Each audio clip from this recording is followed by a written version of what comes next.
نبی کریم صلی اللہ علیہ وسلم کی سیرت طیبہ ایک سمندر ہے، سمندر بھی ایسا جس کا ساحل اور کنارہ کوئی نہیں۔ علماء نے لکھا ہے سیرت ایک ایسا سمندر ہے، بحر لا ساحل لہ، جس کا ساحل اور کنارہ کوئی نہیں۔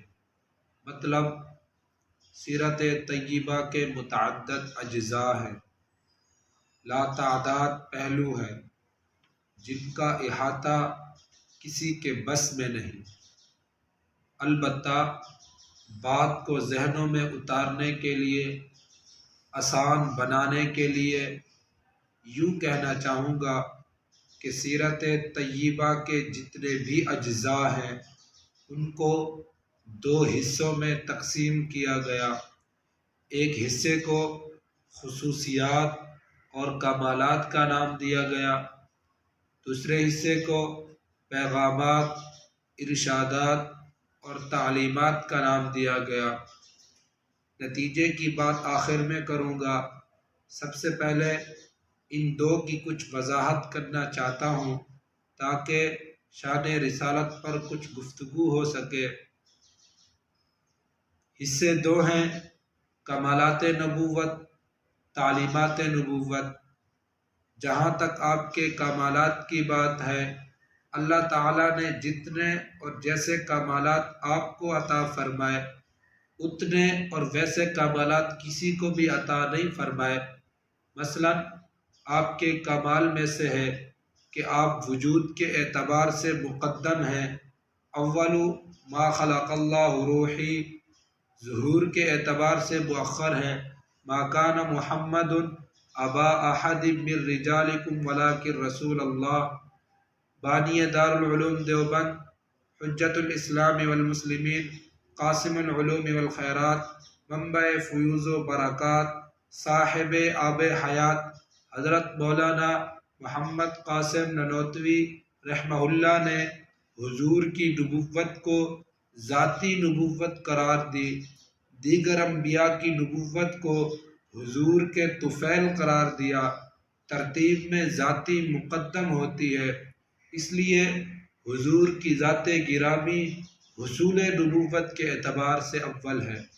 دیگر انبیاء کی فقط نبوت، وہ بھی محدود، حضور کے پاس نبوت ہے تو غیر محدود، فقط نبوت ہی نہیں، نبوت بھی ہے، ختم نبوت بھی ہے۔ دیگر انبیاء کا کلمہ امتوں تک محدود، حضور کا کلمہ نبوتوں کی زباں پر، دیگر انبیاء امتوں کے امام، حضور نبوتوں کے امام۔ اس سے بھی بڑھ کر کہنا چاہوں گا دیگر انبیاء کا معراج امتحان کی صورت میں، حضور کا معراج انعام کی صورت میں، دیگر انبیاء کا معراج فرش زمیں پر، حضور کا معراج عرش بری پر۔ آپ کے کمالات کے کیا کہنے، علماء نے لکھا ہے کہ جب ولد مختونا، کہ جب آپ پیدا ہوئے تو آپ مختون تھے، آپ کے ختنے نہیں کیے گئے تھے۔ اللہ نہیں چاہتے تھے کہ بچپن میں بھی آپ کی سطر پر کسی کی نگاہ پڑے۔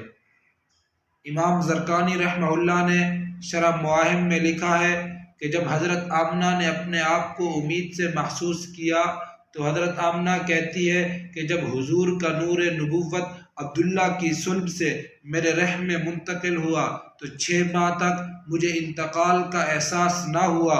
6 ماہ کے بعد انتقال کی احساس کی کیفیت اس قدر بلند ہوئی کہ میں قدم پتھر پہ رکھتی تھی، یوں محسوس کرتی تھی کہ روئی کی گالوں پہ رکھا جا رہا ہے۔ میں کنویں پر پانی بھرنے کے لیے کنویں کی منڈیر پہ کھڑی ہوتی، اس کی گہرائیوں میں اترا ہوا پانی میرے کھڑے ہوتے ہی وہ بھر کر کناروں کو چوبنے لگ جاتا تھا۔ حضرت آمنہ کہتی ہے جب حضور میرے بطن میں تھے میں درختوں کے قریب سے گزرتی تھی، درختوں کی ٹہنیاں اور شاخیں، پتے مجھے سلامیاں دیا کرتے تھے۔ جب میں پہاڑوں کے قریب سے گزرتی تھی پتھر مجھے سلام دیا کرتے تھے۔ جب مصطفیٰ کی ولادت کا وقت قریب آیا ستارے مجھ پر جھک آئے، مجھے یوں لگا یہ مجھ پر ٹوٹ پڑیں گے کہ ولادت کا وقت قریب آیا۔ میرے بدن سے ایک نور نکلا جس کی روشنی شام میں ایسی پھیلی، مشرق اور مغرب میں ایسی پھیلی کہ میں نے سرزمین بطحاء میں بیٹھ کر شام کے محلات کو دیکھ لیا۔ آپ کے کمالات کے کیا کہنے۔ ولد مختوناً، جب آپ پیدا ہوئے تو مختون تھے، بال بنے ہوئے تھے، ناخن کٹے ہوئے تھے، آنکھوں میں سرما لگا ہوا تھا۔ آپ کی زبان پر اللہ کی تعریف و توصیف، حمد و ثنا کے ترانے اور قصیدے گونج رہے تھے۔ جبین نیاز کے تقدس کو اللہ کی دربار میں جھکا کے انسانیت کو یہ پیغام اور میسج دے رہے تھے کہ وہ ایک سجدہ جسے تو گراں سمجھتا ہے، وہ ایک سجدہ جسے تو گراں سمجھتا ہے، ہزار سجدوں سے دیتا ہے آدمی کو نجات۔